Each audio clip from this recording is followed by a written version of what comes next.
Alright, got a 2024 Toyota Rav4. I'm going to show you how to reset the oil life on this.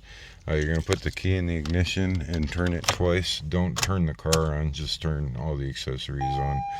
We're going to use these buttons over here. So you've got the back and forth arrow and then the enter button, which is this one here, not the OK button.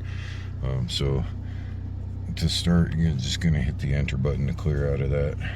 And then you're going to push the, I use the right arrow, push the right arrow to come over to this menu here. And then you're going to go down to vehicle settings and you're going to hold the OK button and that'll bring this up.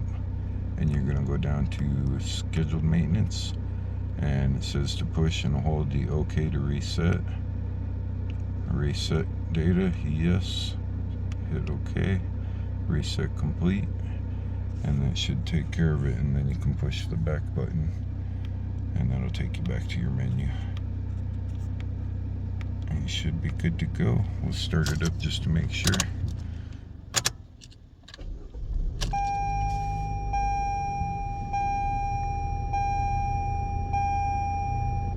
Alright, everything's good to go.